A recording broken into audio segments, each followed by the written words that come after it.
warahmatullahi wabarakatuh. Perkenalkan, nama saya Putri Alicia. Hari ini saya akan menceritakan dongeng berjudul Kisah Roro Jonggrang atau kisah semula dari Candi Prambanan. Pada zaman dahulu di Jawa Tengah terdapat kerajaan yang bernama Kerajaan Penghing. Kerajaan ini dipimpin oleh Prabu Damarmaya. Ia memiliki seorang putra yang sakti juga gagah berani, bernama Bandung Bondowoso. Tak jauh dari Kerajaan Penghing terdapat Kerajaan Baka yang dipimpin oleh Prabu Baka.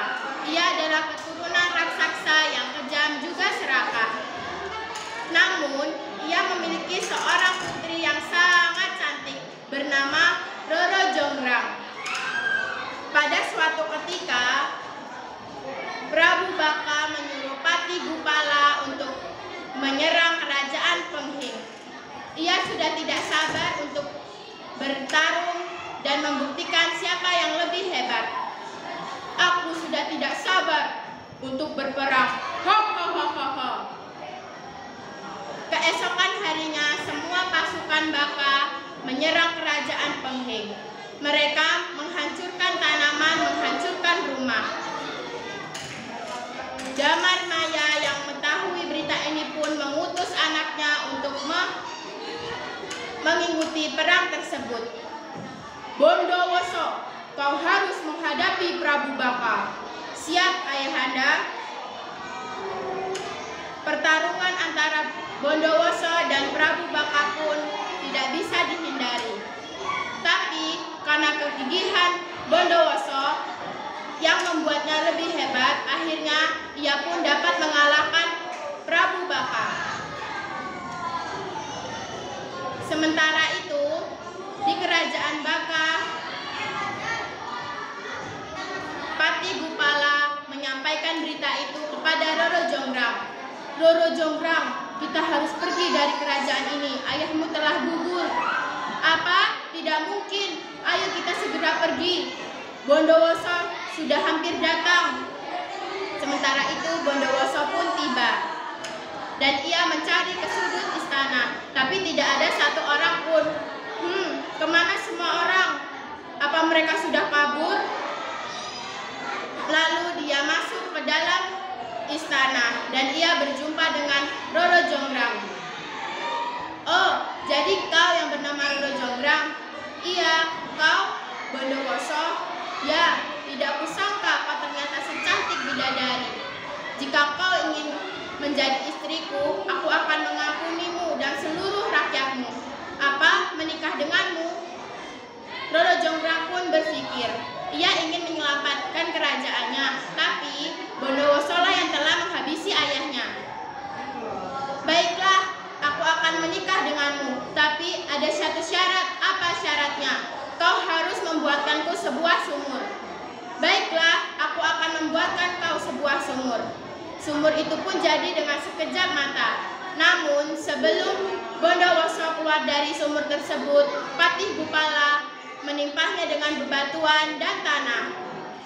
Tapi, karena kegigihan Bondowoso, ia pun dapat keluar dari sumur tersebut. Lalu dia mencari Roro Jonggrang. Roro Jonggrang, tidak kusangka kau telah menipuku. Tenanglah Bondowoso, itu hanyalah sebuah ujian. Kau baru menyelesaikan ujian pertama. Apa ujian kedua? Kau harus membuatkanku candi berjumlah 1000 dengan waktu hanya semalam. Baiklah, aku akan membuatkan candi itu. Lagi-lagi Bondowoso menggunakan kesaktiannya untuk membuat candi. Ia memanggil seluruh pasukannya dari bangsa jin untuk membantunya membuat candi.